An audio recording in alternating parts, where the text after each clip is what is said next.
Thank you very much, Leah. We appreciate the wonderful introduction. Well, Leah gave you the hook to keep you here for an hour with the CEUs, that you had to stay here the whole hour to get CEUs, but Dr. Highhouse and I feel that we have a very good program for you here to keep you here regardless of CEUs. Anyhow, what I'd like to do is to summarize what we're going to be talking about in the next half hour for myself, and then Dr. Highhouse will give some case presentations after I'm finished.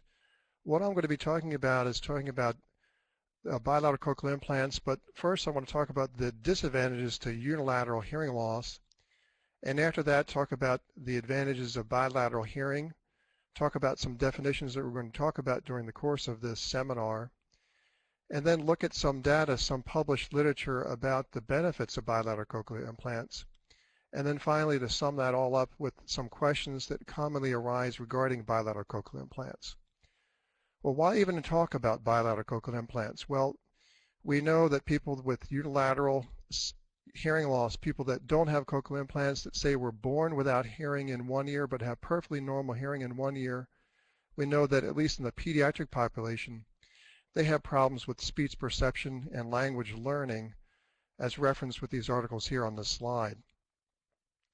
And of course, we know that people that have one-sided hearing have difficulty hearing in noise, and they can't localize sound. And we've learned a lot with treating our patients for unilateral hearing loss with bone-anchored hearing devices, and we've learned a lot about them, and I think that has been the stimulus to push for bilateral cochlear implants. In addition, though, the cochlear implants have improved tremendously in terms of technology over the years, so now we can offer patients implants for both sides.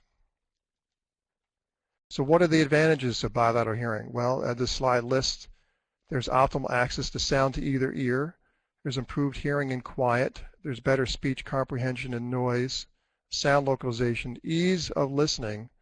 Patients with bilateral cochlear implants tell us it's just much easier to hear with their implants when they have both implants as opposed to just one. And for children, we know that there's improved language acquisition. So these are all important points of bilateral hearing with bilateral cochlear implants.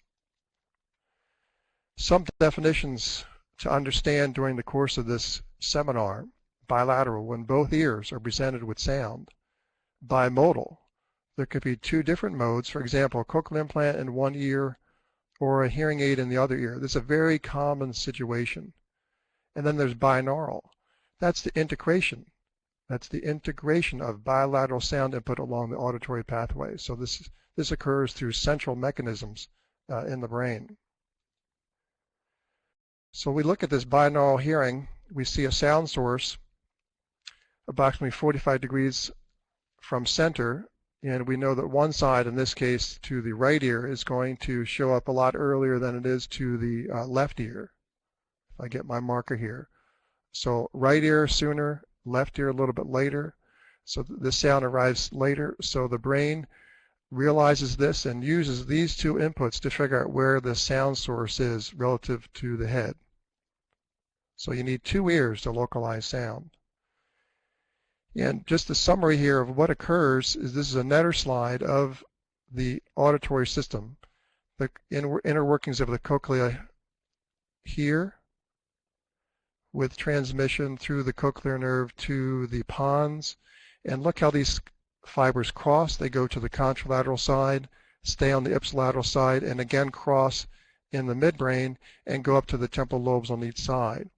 So there's a lot of things happening in the auditory system to help us localize sounds, and you need two ears in order to do that. Further definitions we're going to talk about, as the title of the talk is: simultaneous, cochlear implants placed in each ear during the same surgery. So this done at the same surgical setting. Implant placed in one ear, then in the other at the same surgical setting. Then sequential. This is when a second cochlear implant is placed weeks to months to years after the first implant. So how do people, what are the benefits of bilateral hearing? We discussed that, but how is this achieved? What happens internally? Well, we know that there's improved speech perception in quiet and noise, and it's for these three reasons. One reason is the binaural redundancy effects, or summation, and then there's also the squelch effect, and most importantly is the head shadow effect, which I'm going to talk about in the next few slides. Let's talk about summation. This occurs when the sound source and the noise are from one direction, say in front of a person. This cartoon, we see here that the sound is coming in here, the sound is coming in here, but it's somewhat distorted because of the associated noise coming along with it. But the brain is able to interpret this and filter this and able to interpret this clearly. Children like strawberries. So this is heard clearly because both ears are filtering that sound. So this is the summation effect. If you've ever listened to an iPod or MP3 player, if you take out one of your headphones and listen to that, it sounds a lot lower. And if you put the headphone back in the other side and you have binaural hearing, it sounds over twice as loud, actually. I encourage you to try to do this. This is an example of summation. Then there's a squelch effect. Again, in this cartoon, we have the noise on this side. So someone's speaking from the front, children like strawberries, but because there's noise on this side, the sound is somewhat distorted. But the sound is a lot clearer on this side because of the squelch effect. It's squelching this noise from this side. So the sound is heard clearly. Children like strawberries. The head shadow effect. This is the most important thing about binaural hearing in terms of the ability to help to localize sound and also to eliminate background noise. So we see the sound source on this side, so the head is acting as a baffle. So if there's noise on this side, as well as sound, some of that noise will be filtered, especially for the higher frequencies coming over to the other ear. So if there's noise on one side and someone's trying to listen with the other side, they can turn their head to whichever side gives them the better signal-to-noise ratio. Of course, you can't do this if you only have one implant or one-sided hearing. So these are the three beneficial effects of bilateral hearing in terms of how it's achieved. So we've talked here about bilateral hearing advantages. We talked about this earlier, but let's talk about the three things that really stand out here when we have bilateral cochlear implants working in tandem. There's better speech comprehension and noise, there's better sound localization, and there's overall ease of listening. And again, I want to go over these a little bit more detail in the next 3 slides. This is a study by Latovsky et al. In 2006 where they evaluated patients with cochlear implants that were implanted simultaneously. So implants were placed on both ears at the same surgical setting. And what was found was there was improved hearing and noise. So this is a little busy slide, so let me break this down for you. What was looked at was the average signal-to-noise ratio when it was tested using the BKB sound in noise test. So in this case, a lower SNR, a lower signal-to-noise ratio, indicates better performance. So we see there that with bilateral situation, it's much better than a unilateral situation. So we see with the blue, which is the unilateral situation with the left ear, when the noise is presented on the left side, of course, that's going to be the worst signal-to-noise ratio. And in the bilateral situation, this strange green color here gives the better signal-to-noise ratio. And you can see that green, which is the bilateral case, is lower for all situations: noise left, noise right, and noise front. And this was statistically significant in all 3 situations for these patients. And there were approximately 34 patients studied in this test. And they were evaluated at both 3 and 6 months post-implantation. And what was found was there was a statistically significant improvement even at 3 months, but at 6 months there was even further improvement. So it would be interesting to see what would happen even at 2 or 3 years out. Other studies, including this one by Dunn et al. From 2008, as well as several other studies that I have not listed here, have defined that there's definitely improved sound localization with 2 cochlear implants as opposed to the unilateral cochlear implant situation. In this case, there was a localization accuracy of 25 degrees better with a bilateral situation compared to a unilateral situation when these patients who were implanted sequentially, meaning that they were implanted on one side and then several months to years on the second side, and then this average follow-up was about 59 months for these patients. So it's pretty well advanced after the second implant was placed. So improved sound localization, improved hearing and noise, and also improved ease of listening. Again, the Lutovsky study is referenced here, and we see with the AFAB test that there's the ease of communication, background ability to hear and background noise, and reverberant listening. With these marks for the bilateral case in this kind of olive color here, these marks for these three different subscales, the higher the better. The higher the better. So we see that these asterisks mean that this is statistically significant compared to the unilateral situation. With the adversiveness test, the lower the score, the better. But that was not statistically significant compared to the unilateral situation. So there's improved ease of listening based on the AFAB questionnaire for these patients. This brings us to common arguments for bilateral cochlear implants, and then in the next slides I'm going to talk about arguments against bilateral cochlear implants. As we've talked about, arguments for listening and noise is improved, localization skills are improved, ease of listening are improved. But what we haven't talked about is the better ear is implanted when you implant on both sides. We all know that we have these patients that have bilateral implants, and oftentimes one ear performs better than the other, and we cannot predict that based on any testing prior to surgery. So sometimes it's somewhat of a guess as to which ear would be best to implant if we're going to implant just one ear. But if you implant both ears, then of course you're going to always implant the better hearing ear, if there is one. And it's not always the case that one ear is better, but many times it is the case. And also there's a backup. Patients with bilateral cochlear implants are very pleased to have two implants because they know that if one fails, they have a backup in emergency situations. And the last listed in this slide is bilateral neurological stimulation of the auditory pathways. So this is especially important for children where we want to stimulate, we want to keep active the temporal lobe. So we know from the Netter slide from previously, there's stimulation here on both sides when there's two inputs.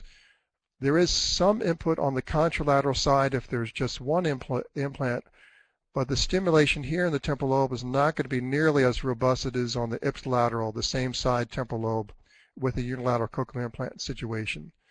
So we have to think of the temporal lobe and the brain kind of as a muscle. So if you're not using it, it's not going to work as well, and you may have a point of no return where you can't stimulate that any further, and this is especially true in children. So that's another reason to implant both ears, especially in children. So now that we talked about the arguments against bilateral cochlear implants, and these are implants both implanted sequentially or simultaneously.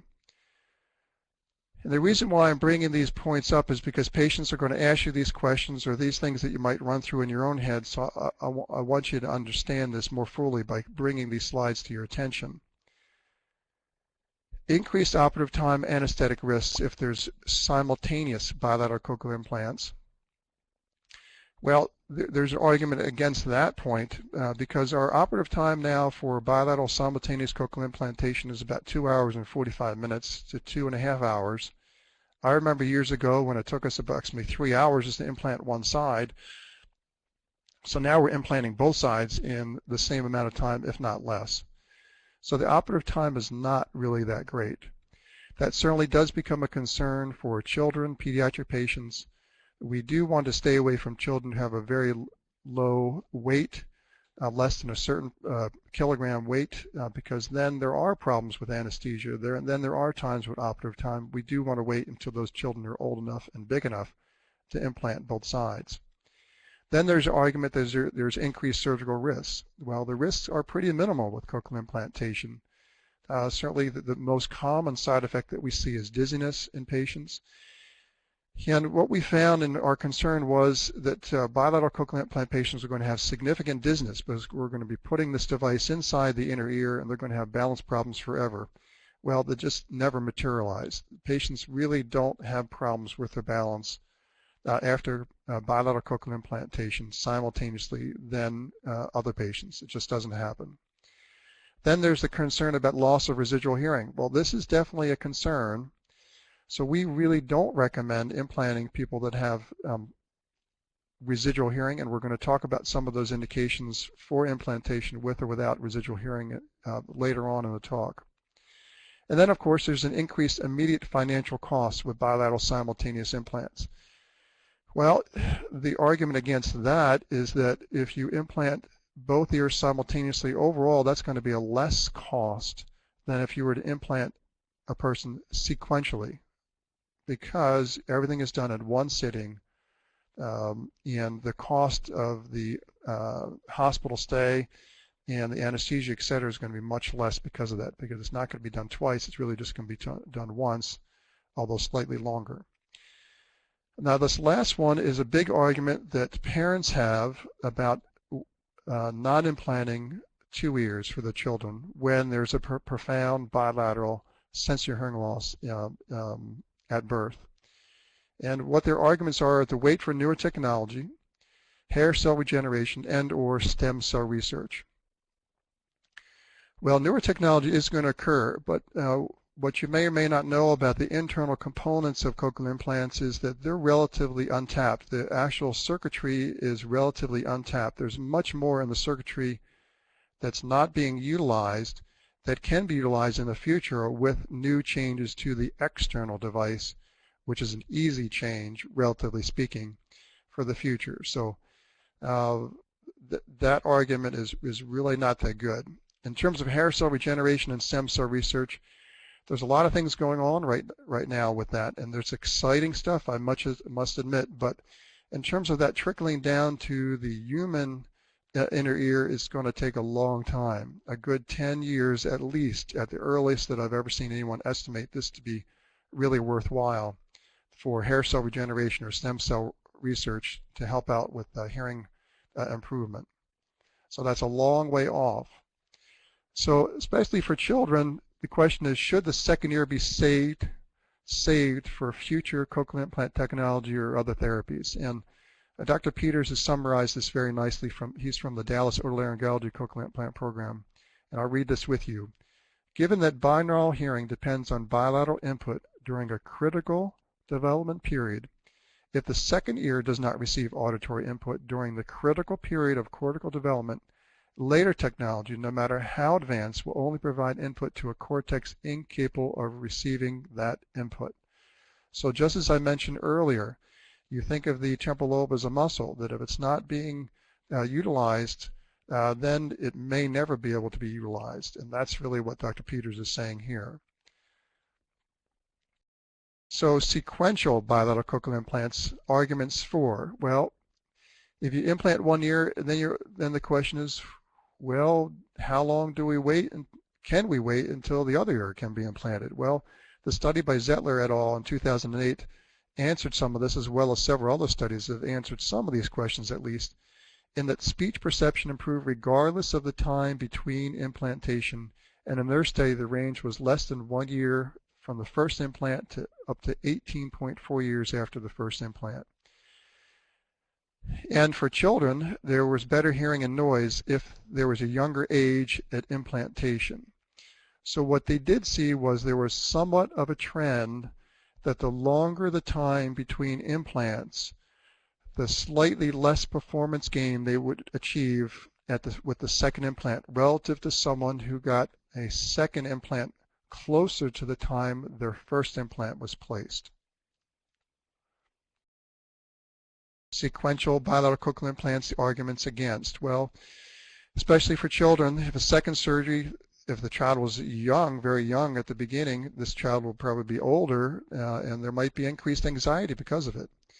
And the caregiver, the parents, were going to have anxiety about this because they remember what things were like. Rather than going through one surgery, they go through a second surgery.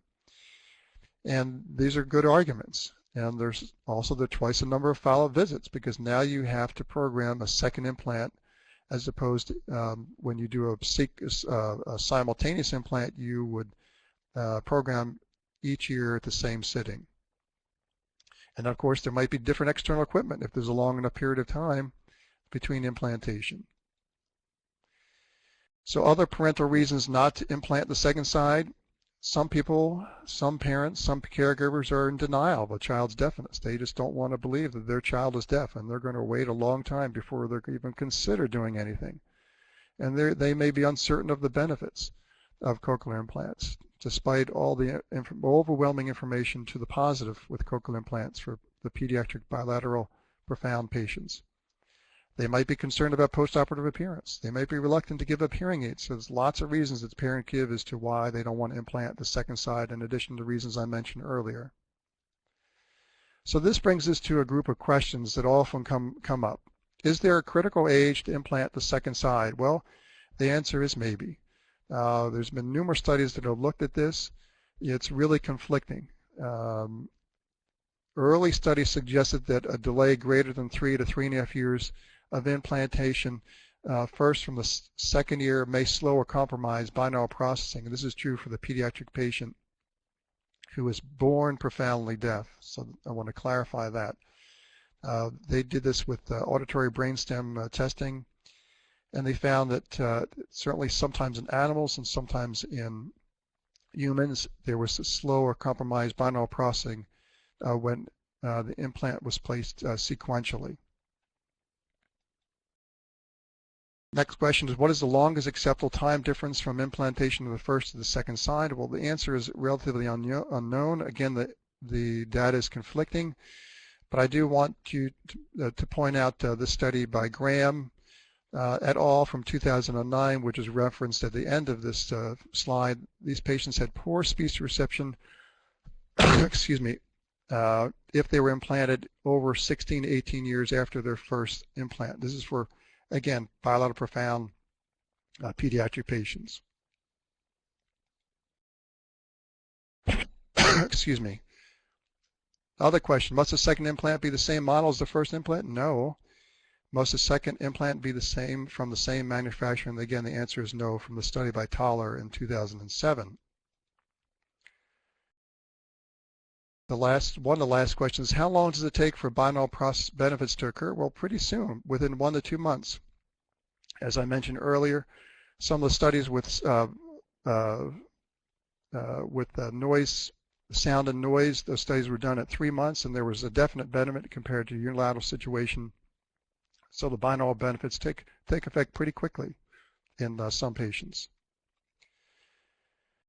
This slide is just a general guideline about candidacy for simultaneous versus sequential, as you can read here. I just want to put this as a reference. We use this as a guide.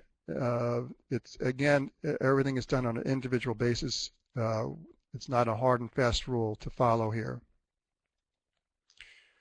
This brings up the last question. Is everyone a candidate for bilateral cochlear implants? And the answer is no, because there may be different hearing capabilities from one side to the other.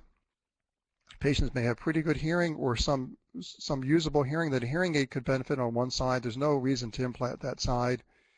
As we mentioned in a previous webinar, there could be anatomic side differences, and literally we just wouldn't be able to get an implant on one side. And for some people, they're just not ready for it, not the proper time for them. And also a very big reason is that insurance may not pay for the second side. Now, more and more insurance companies are paying for the bilateral cochlear implant, either sequentially or simultaneously. Excuse me. So in summary, the input from both ears in terms of sound is important. Treating both ears we consider best practice, whether it be with a hearing aid or the cochlear implant. Headshot effect, squelch, and summation are very important. And there's improved speech recognition and noise and better sound localization capabilities with bilateral cochlear implants. So I'd like to turn this over to Kathy Highhouse next. Thank you very much for your attention. These next slides, I'm sorry. So I'll turn this over to Kathy. Thank you.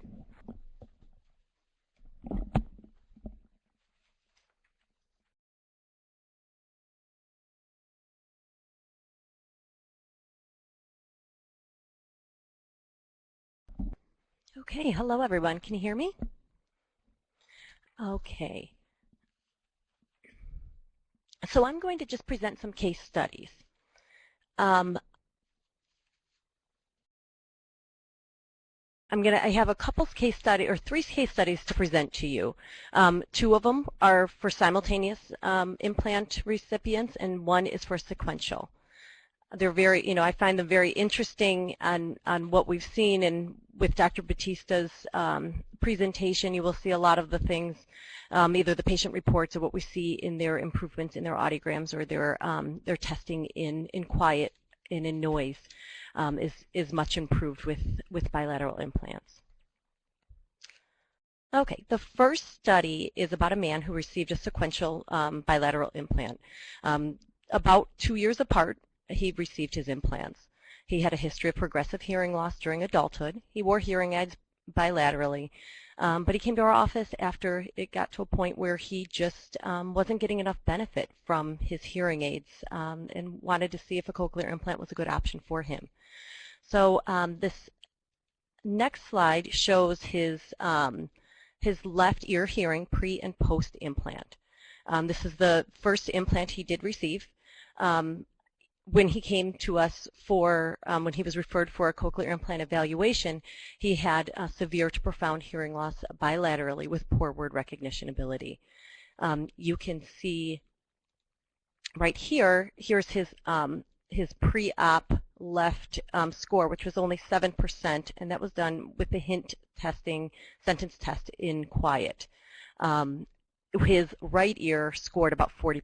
So his right ear was a little bit better. So he opted to go ahead and implant his left ear first.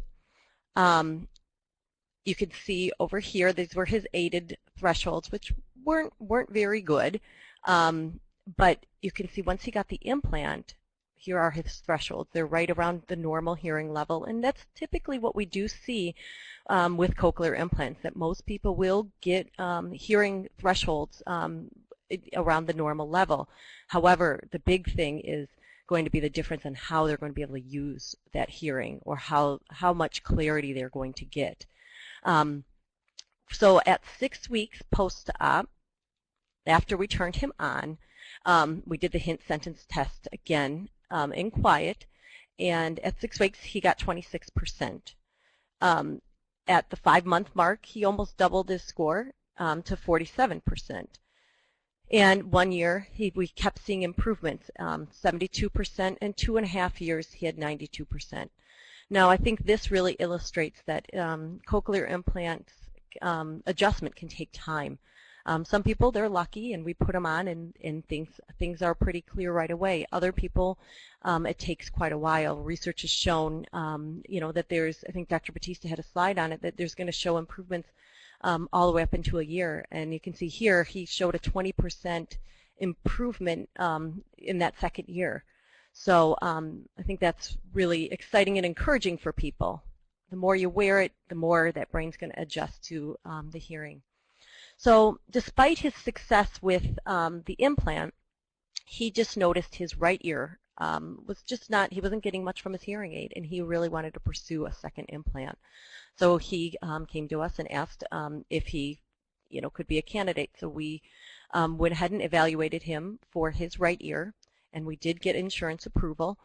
And he pre-op at that time for his right ear for that hint sentence test, he scored 31% with his hearing aid alone. So we went ahead, he got the implant. Again, you can see these very good thresholds. And one thing to mention is he does have a different internal implant on this 2nd side because of the years different. He can fortunately use the same processor at this point, though.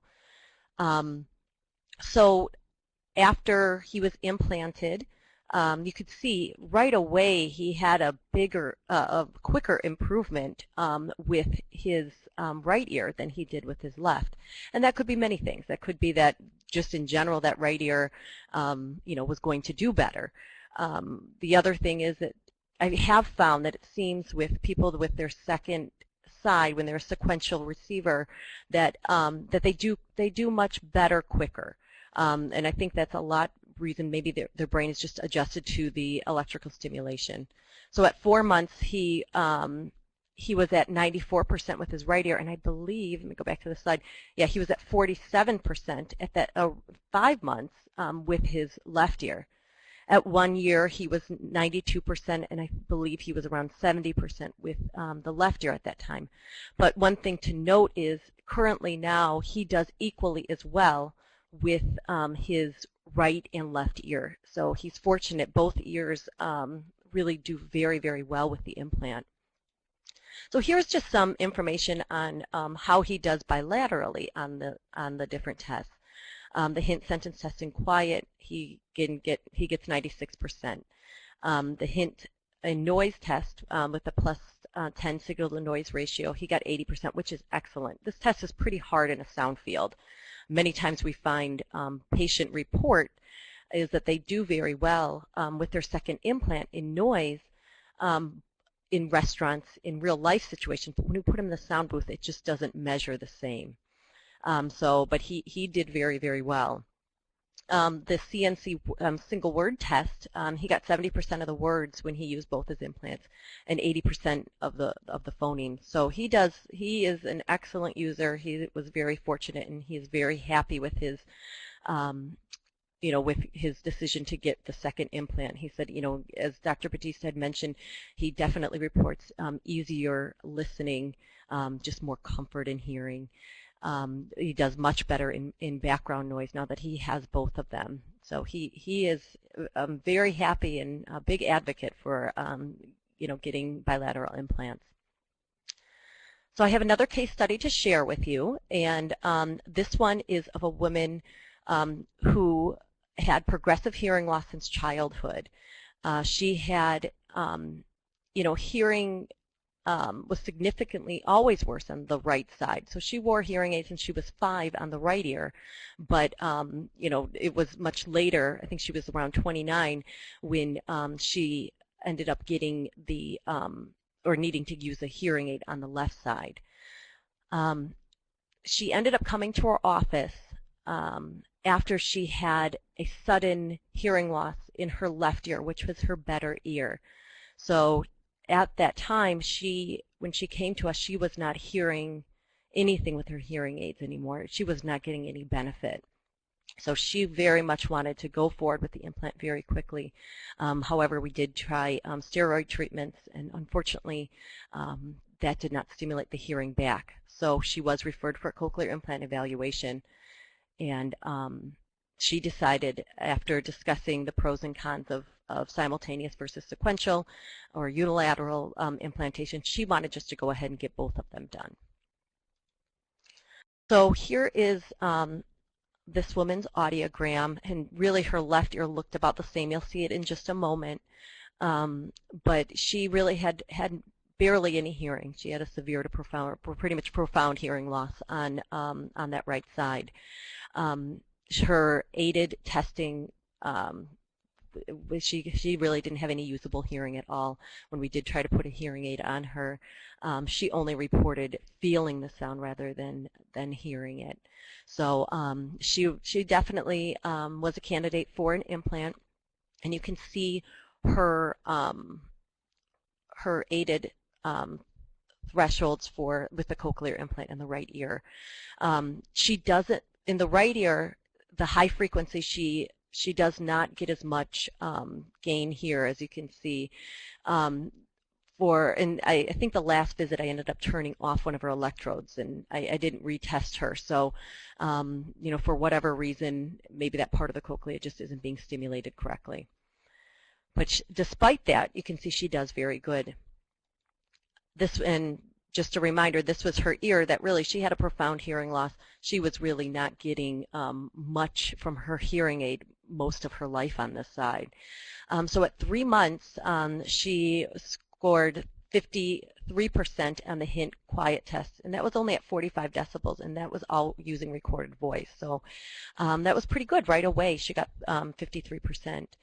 At 6 months, she improved to 64%, and at a year, she was at 82%, and then at 2 years, she scored about 75%. So let's go ahead and look at her other ear. Again, this was done at the exact same time. So you can see the hearing loss, everything was pretty similar. She, again, was not getting any benefit from the hearing aid. She only could feel the sound. She wasn't hearing the sound. She had no usable hearing. She had 0% on the hint test with a hearing aid. So we went ahead and, again, implanted this ear. And she did well with this right away. She got 86% at 3 months. So this was definitely her dominant ear, and it was all her life. So 3 months she had 86%. At 6 months, 100%. And she pretty much, was 100% from then on. As compared to the other ear, she's at around 80%. So she does 20% better with this ear, and she does notice definitely that the left ear is her dominant ear. Her bilateral scores in quiet, again, she got 100%. In hint testing in noise, she scored 58%, and then we didn't have the word testing available for her, but she reports, she is very happy with the implants. And she really was right away. She was very happy with her decision to go ahead and do both of them at the same time. And she's trying to convince her husband, who has some hearing loss, to go ahead and get one as well. So she is definitely another big advocate for getting bilateral implantation. And despite this 58% of hearing in noise, she says she does very, very well in noise. One thing that I think is interesting with her, though, is because of the hearing loss she has had all her life, she's avoided the phone. And so at her last appointment, I asked her how phone use was, because she should do very well, considering her scores. And she said, she just still really avoids the phone. It's just something she's not comfortable on. So her goal for our next follow-up is for her to practice with the phone more and get more comfortable with it, because there's no reason she shouldn't do well with it. Okay, I have one more case study for you. And this one is actually the woman is the same age as the previous one. And she, though, had normal hearing through most of her life, but 9 years before she was implanted, she started having a progressive hearing loss. She wore hearing aids bilaterally, but she came to our office after she had a significant decrease in hearing that occurred a few months prior to implantation. We tried steroid treatment. It temporarily did recover, but after a second round, it just stabilized. It didn't get any better. So she was not getting much benefit from her hearing aids, so she was referred for a cochlear implant evaluation. And she did decide, after discussing, again, the pros and cons, she did decide as well to go with the Simultaneous. So you can see she has a little bit more hearing preoperatively than the previous user. However, her aided scores, where she had good thresholds with her hearing aids, she just did not perform well on the hint sentence test. So she did qualify. Insurance did approve the Simultaneous implants. So, and again, her hearing was pretty symmetric on both sides. So when we look at the next one, you can see her hearing, but it was pretty much the same on both sides. So you can see her aided thresholds were very, very good, and she did very, very well right off the bat. At 1 month, she already scored 86% after just 1 month of use with the implant. At 3 months, she scored 80%, and at 1 year, 86%. So she pretty much stabilized, right away with the implant. So she did very well, very quickly. And her left ear did very well as well. Again, you can see how good her thresholds. They're right at the normal level throughout the range. She did maybe slightly, didn't score as well right away, but still 70% is fantastic at 1 month. And so she pretty much does equally well in both ears. So let's go ahead and look at her bilateral scores. Her bilateral scores in quiet, she scored 91%. So she actually, you can see that improvement in quiet, where in each ear she only scores about 80% by themselves. You can see she does have a little bit easier listening ability in quiet and with the bilateral, with the binaural hearing. So she has 91%.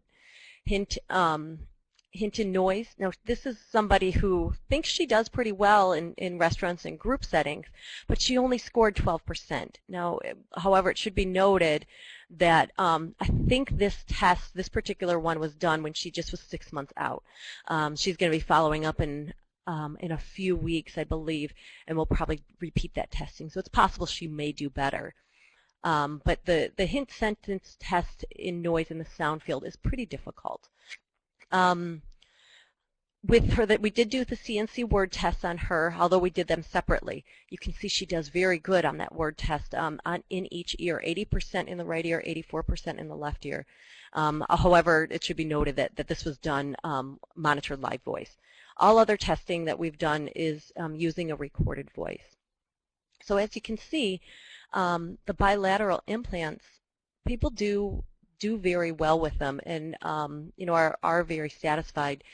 And we've been excited to see the progression and to see the difference in each ear, because it's always a big question when people come in to know which ear to implant. You don't want to take away somebody's good hearing if they have a better, if they do fairly well with their hearing aid. We want to want them to be able to use bimodal hearing at the very least. So it is something we do take in consideration. But it is interesting to see how people do. I've seen some patients who have done well with, did better with their second implant than they did with their first implant. And we never would have known which ear was the better ear unless we would have implanted both. So I'm going to go ahead and open it up to questions.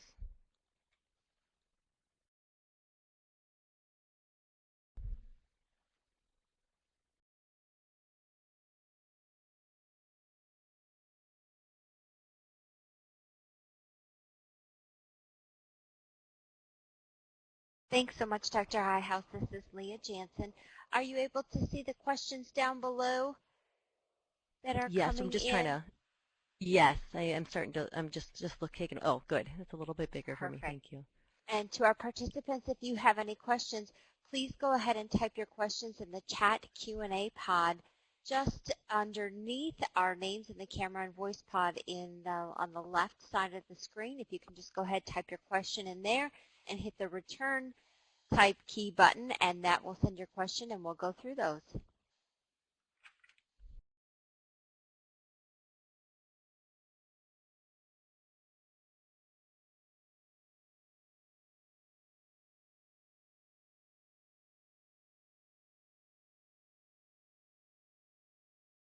Oh, okay. One of the questions was, why was there no bilateral test condition for this particular case study for NC, case study 3 for CNC? And it's just hard to say. Maybe the appointment unfortunately went a little bit longer. We just didn't get the information that we wanted, but it was chosen to do each ear separately. It'll definitely be something we look at in the future. We like to try to, get all the information we can. However, if programming takes precedent, sometimes, unfortunately, we don't get all of the testing that we would like.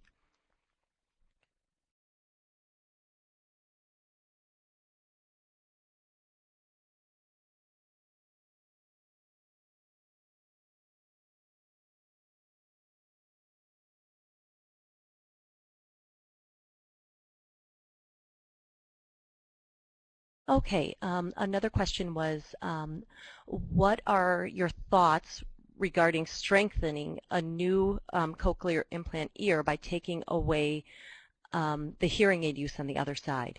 That's a great question, and things have differed throughout the years. But what we typically do is we encourage people to use both their hearing aid and their implant. However, I do encourage new users, when I just first stimulate the implant, to try to go without their hearing aid for about 3 to 4 hours a day.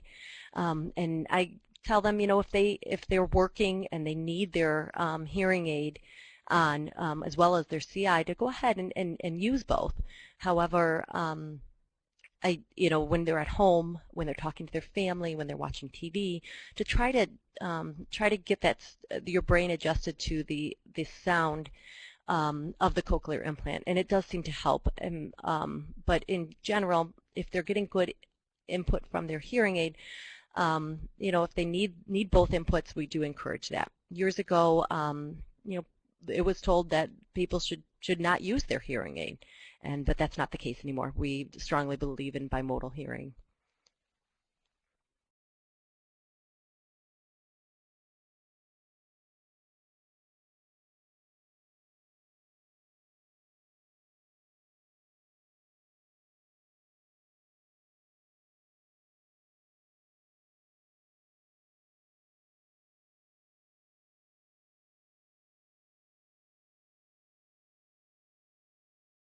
Okay, another question was, do you consider speech in quiet or in noise the criteria for the implant?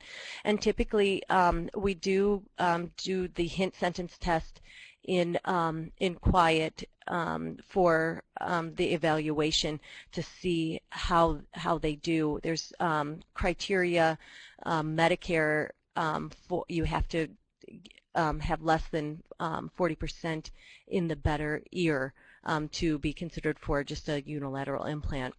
The private insurances are a little bit more lenient, but we go ahead and do the testing typically in quiet, and see how they do. Another question: should pediatric patients be wearing their hearing aid at the same time as a newly implanted cochlear implant, or should they also practice without it? That's a good question, and honestly, I'm not a pediatric implant audiologist. I don't know, Dr. Batista, do you know what Dawn typically does? Yes, we do. I work with a pediatric audiologist in our program in a separate institution, and the answer would be the same as for adults. So we do recommend, it's just for a shorter period of time though. We do like the child to wear the hearing aid in the other ear. So the answer to the question is generally we like the hearing aid to be in the other ear. Yeah, and we're trying to read the other questions.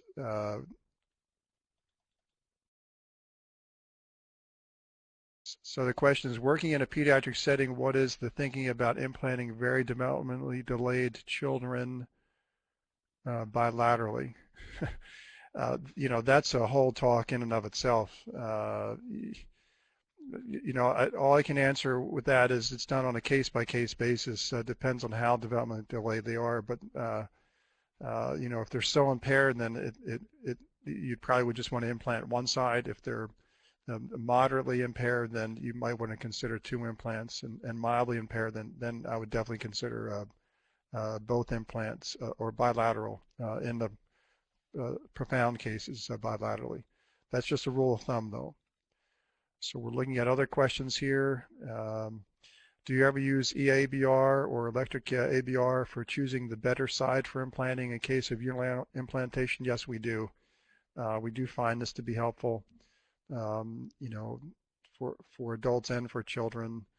But generally, it's going to be used for children because that's going to be the cases where we see those inner ear anomalies where we're not sure which side to implant, and both sides have anomalies, and we have to try to decide which side to implant. So that is a very good question. And then the question is, do you have recommendations for wearing the cochlear implants when a person is implanted sequentially? And the follow-up question to that from the same person is, do you recommend that they wear the new cochlear implant alone or wear them together? Kathy, can you answer that, please? Yes, I usually go ahead and it's the same thing for a hearing aid use. I tell people to wear them together, but try to wear the new one alone for a few hours each day. It seems to help people get adjusted to it quicker, and to be able to give me more information on what we can improve when we do our mapping sessions.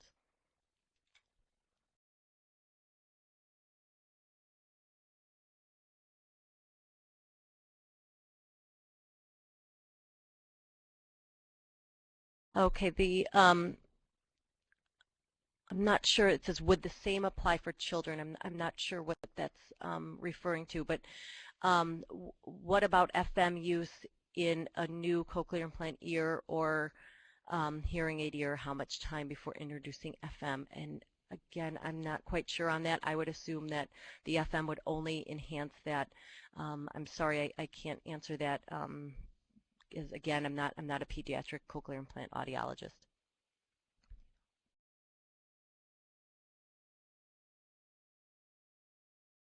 I see another question that came in from Laura. Yes, we would recommend the FM use, not right away. I mean, the child has to get used to the implant to some degree, but soon thereafter, usually within a month or two after implantation, we would recommend that.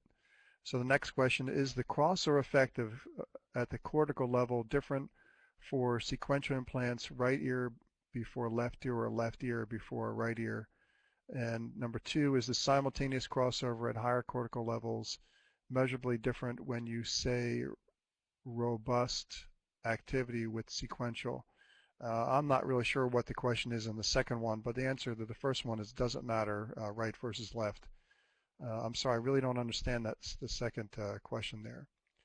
The other is, what is the case for a second implant for the children diagnosed of auditory neuropathy? I don't believe that there's a studied with any, has not been studied at all that I know of. At least there may be reports out there that I may be unfamiliar with. I'm sure this is going to be the same for unilateral cochlear implantation, that these children would do very well with a bilateral implant. As far as I can see, I don't see any other questions. Leah, do you have any other comments? Hi, this is Leah from Audiology Online. It looks like you guys have indeed gotten through all the questions. So I thank you for sticking around and answering all those questions, and our participants for asking such great questions. If you'd all like to give Drs. Batista and Highhouse a round of applause to thank them for their presentation today. We're thrilled to have them here, and they've put